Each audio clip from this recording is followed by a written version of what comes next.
बौद्ध गुरु चिन्ह एक 92 वर्षीय आध्यात्मिक गुरु जो क्योटो के बाहरी इलाके में एक शांत मंदिर में रहते हैं, उम्र बढ़ने के पारंपरिक विचारों को चुनौती देते हैं। उनका जीवन इस बात का स्पष्ट उदाहरण है कि सेवानिवृत्ति के बाद भी एक पूर्ण और सक्रिय जीवन संभव है। उन्नत आयु के बावजूद गुरु चिन्ह उत्कृष्ट शारीरिक और मानसिक स्थिति बनाए रखते हैं, जिसे वह कुछ सरल लेकिन अत्यधिक प्रभावी आदतों का परिणाम मानते हैं।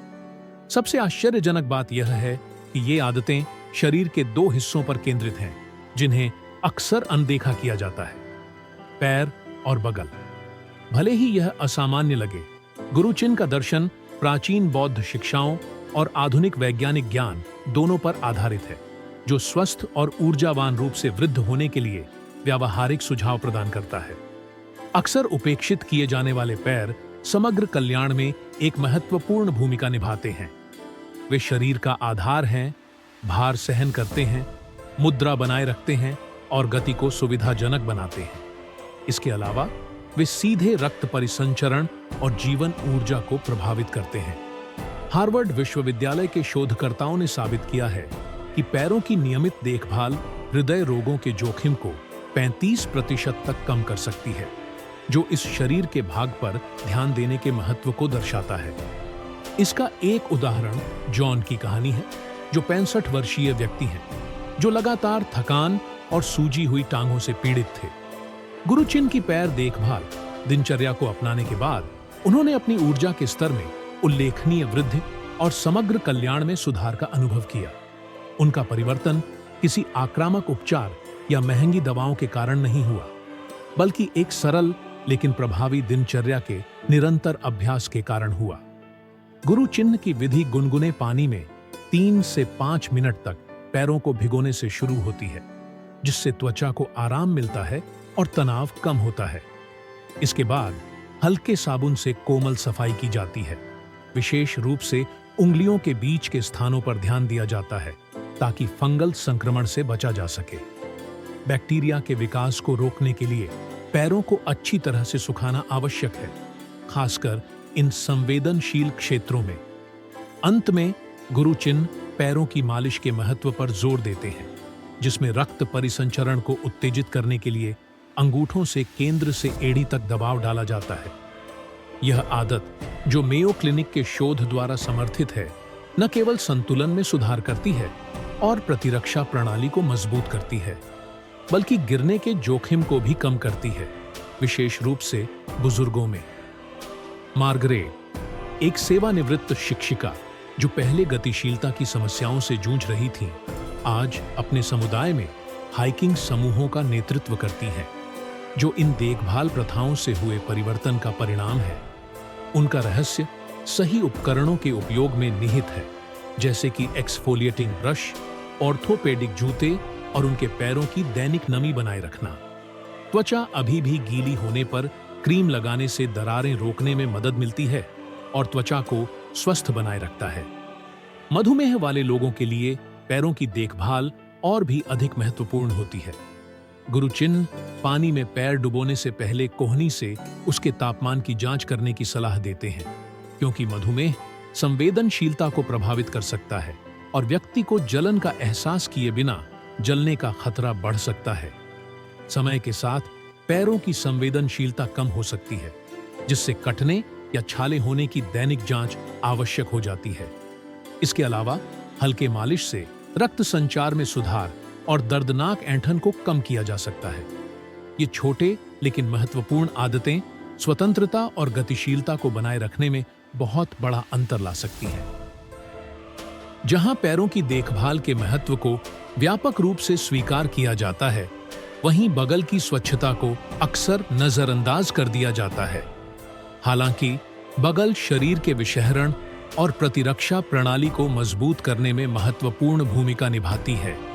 इस क्षेत्र में लसीका ग्रंथियां फिल्टर के रूप में काम करती हैं, जो विषाक्त पदार्थों को हटाती हैं और शरीर की प्रतिरक्षा प्रणाली को मजबूत करती हैं। हाल के अध्ययनों के अनुसार उचित देखभाल की दिनचर्या लसीका प्रवाह में 40% तक सुधार कर सकती है, जिससे शरीर की अपशिष्ट हटाने की क्षमता का अनुकूलन होता है। इसका एक उदाहरण हेलेन है, जो 70 वर्षीय सेवानिवृत्त महिला है, जिन्हें बार बार सांस की संक्रमण और लगातार थकान की समस्या थी। जब उन्होंने गुरु चिन्ह की बगल देखभाल विधियों को अपनाया तो उनके ऊर्जा स्तर और समग्र स्वास्थ्य में उल्लेखनीय सुधार हुआ। उनकी दिनचर्या में हल्के सुगंध रहित साबुन से हल्के गोलाकार गति में सफाई करना शामिल है। इसके बाद बैक्टीरिया के विकास को रोकने के लिए सूखापन सुनिश्चित करना। अलावा गुरु चिन्ह एल्यूमिनियम युक्त एंटीपर्स्पिरेंट से बचने और बेकिंग सोडा या जैविक डिओडोरेंट जैसे प्राकृतिक विकल्पों को अपनाने की सलाह देते हैं। वह लस्सी का जल निकासी मालिश की भी सिफारिश करते हैं, जो विशेष रूप से वृद्धावस्था में स्वास्थ्य में सुधार के लिए एक महत्वपूर्ण तकनीक है। यह विधि कोमल और लयबद्ध गति में बगल से कॉलर बोन तक की मालिश करती है, जिससे लस्सी का प्रवाह को उत्तेजित किया जाता है और शरीर से विषाक्त पदार्थों को निकालने की प्रक्रिया को अनुकूलित किया जाता है। यह प्रक्रिया न केवल विषहरण को बढ़ावा देती है, बल्कि सूजन को कम करती है और विश्राम को बढ़ावा देती है, जिससे यह शारीरिक और मानसिक पुनर्जनन के लिए एक प्रभावी उपकरण बन जाता है। रॉबर्ट, 68 वर्षीय एक ऑफिस कर्मचारी, ने अपनी दिनचर्या में लस्सी का जल निकासी मालिश को शामिल करने के बाद उल्लेखनीय लाभों का अनुभव किया। वर्षों तक उन्होंने कंधों में पुरानी तनाव और लगातार थकान का अनुभव किया, जिसने उनकी उत्पादकता और जीवन की गुणवत्ता को प्रभावित किया। हालांकि इस अभ्यास के कुछ सत्रों के बाद उन्होंने अपनी ऊर्जा में वृद्धि और अपनी असुविधाओं में उल्लेखनीय कमी महसूस की। परिणाम न केवल तत्काल बल्कि लंबे समय तक चलने वाले थे, जो इस सरल लेकिन प्रभावशाली तकनीक के गहरे प्रभाव को दर्शाते हैं। मास्टर चिन यह भी जोर देते हैं कि आत्म देखभाल की दिनचर्या में छोटे बदलाव स्वास्थ्य के लिए बड़े लाभ ला सकते हैं। निरंतर और प्रभावी आदतों को अपनाने से लोग अपने वृद्धावस्था में अधिक ऊर्जा और कल्याण बनाए रख सकते हैं। इन विशिष्ट प्रथाओं से परे वे दैनिक जीवन में सीमाएं स्थापित करने के महत्व को उजागर करते हैं। जैसे जैसे लोग वृद्ध होते हैं, वे अक्सर अत्यधिक विनम्र हो जाते हैं, जो अक्सर उनके स्वयं के कल्याण की कीमत पर होता है। एक उदाहरण क्लाउस का है, जो एक सेवानिवृत्त लेखाकार है, जिसे नहीं कहने में कठिनाई होती थी, जिससे वह दूसरों द्वारा उपयोग किए जाने और मानसिक रूप से थका हुआ महसूस करता था। सीमाओं की कमी ने उनके मानसिक और भावनात्मक स्वास्थ्य को नकारात्मक रूप से प्रभावित किया। यह दर्शाता है कि स्वस्थ और संतुलित वृद्धावस्था के लिए सीमाएं निर्धारित करने की क्षमता आवश्यक है।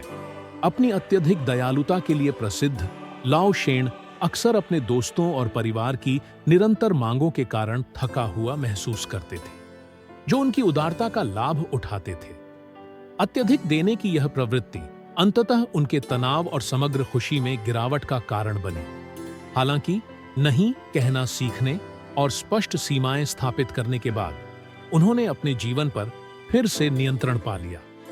उन्होंने पाया कि सीमाएं तय करने से न केवल उनकी आंतरिक शांति में सुधार हुआ, बल्कि उनके रिश्ते भी मजबूत हुए, क्योंकि वे आपसी सम्मान पर आधारित हो गए।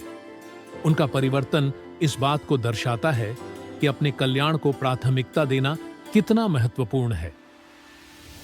यहां तक कि जब यह कठिन निर्णय लेने की बात आती है, तो यह पहचानना आवश्यक है कि अत्यधिक आशावाद भी जटिलताएं ला सकता है, विशेष रूप से जब यह दूसरों के हानिकारक व्यवहार को देखने से रोकता है।